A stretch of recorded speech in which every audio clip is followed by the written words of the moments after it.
Hey everyone, this is Federico from Wave Motion Recordings, and today I'll be comparing this to this.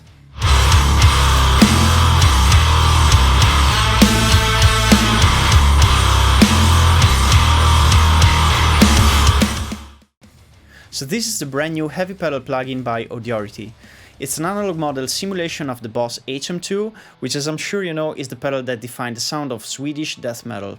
It has a very thick and chewy distortion that you can't really get from other distortion pedals, except for its clones, and even though it sounds a bit out of the ordinary, it can be just the right sound for certain styles. I'll start off by playing around with the heavy pedal plugin first. I'll show you the controls and the presets, and then I'll move on to the direct comparison with my vintage Boss HM2 pedal. First of all, the GUI looks very nice and clean, very similar to the pedal, which is cool. And I love the name as well, you know, heavy metal, heavy pedal. I would have loved it if they called this the HM-2, but I'm a nerd. So yeah, anyways, controls are pretty straightforward and exactly match the ones on the pedal. From left to right, there's output volume, low and high frequency boost and cut knobs, and distortion. There's also a built-in noise gate, which will be very handy with this plugin, so that's a great addition, as well as global input and output level, and a mix knob that blends the clean and processed tones, so you can get very creative with parallel processing and distortion. Here you'll find some presets, and down here you'll find different circuit types.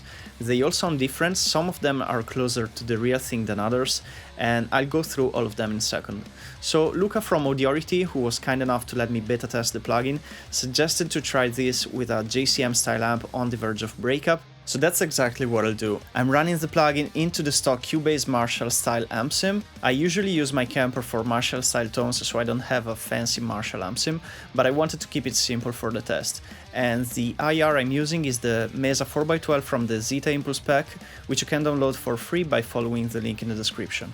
Here's the amp tone with the plugin bypassed.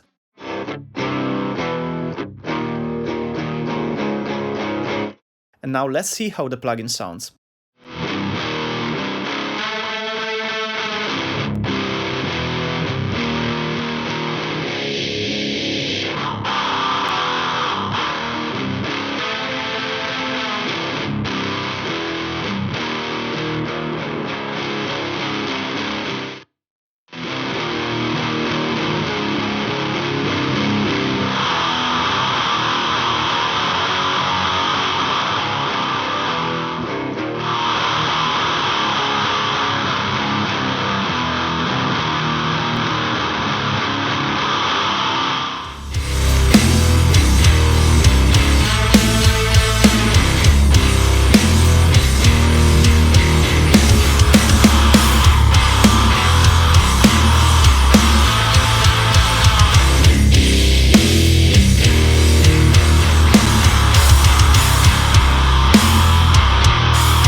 Alright, before comparing it to the pedal, I think we can agree that the HM2 character is definitely there. Let's talk about the circuit types a little bit.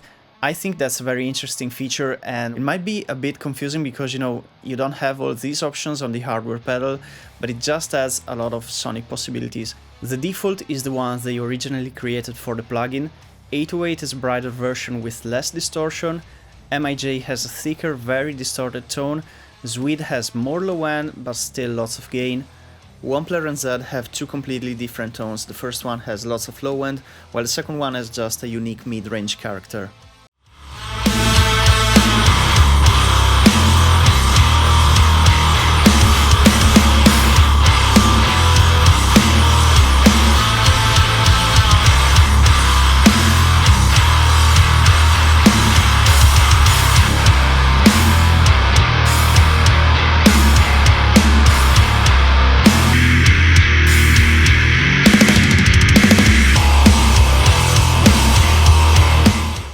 Now let's move on to the comparison. I will compare the made in Japan and the Swedish settings on the plugin to my pedal, as I think they're the ones that sound closer.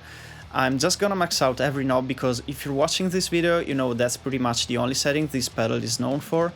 And I'm reamping the same quad-tracked guitar DIs into my vintage made in Japan Boss HM2 from 1985. So that's pretty much the standard against which all clones are compared. And all reamps are running through the same amp setup I mentioned earlier.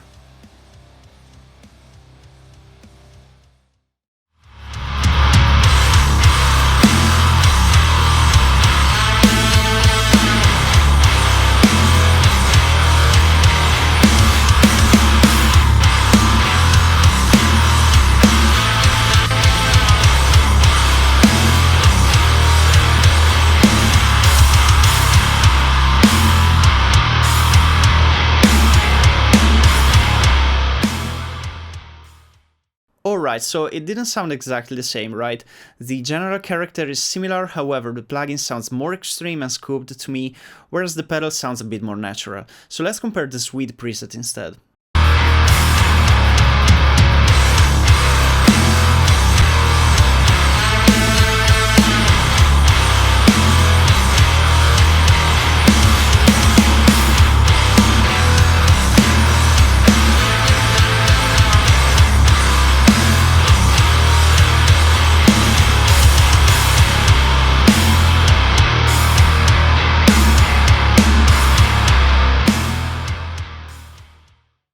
Okay, this sounds way closer to me, maybe not 100% there, but it's pretty close. The plugin has a bit more low end, sounds a bit darker, whereas the pedal sounds more harsh and open. Let's try to see with an EQ what's going on here. So these are the EQ curves after the amp, and as you can see they are pretty close. The made in Japan setting on the plugin is a bit more scooped and the Swede setting has more low end than the actual pedal. So they share the same overall character, but they don't sound exactly the same. And I don't think that's a bad thing per se. For example, I think in certain contexts the Swede preset could work better than the hardware pedal, because it sounds a bit bigger and less harsh, but of course that depends on what you're going for. So even if they don't sound exactly the same, the plugin still has that HM2 character and it's way more versatile than the pedal, because you can actually create tones that you can't achieve with the pedal thanks to all the circuit mode options. And all in all, I think this is a solid plugin, sounds cool, super easy to use, and it's a great solution to get that HM2 style tone on a budget and without having to reamp through the pedal every time. So let me know what you guys think, please leave a comment and don't forget to subscribe, also ring the notification bell if you want to see more videos like this one. Thanks for watching and I'll see you guys next time.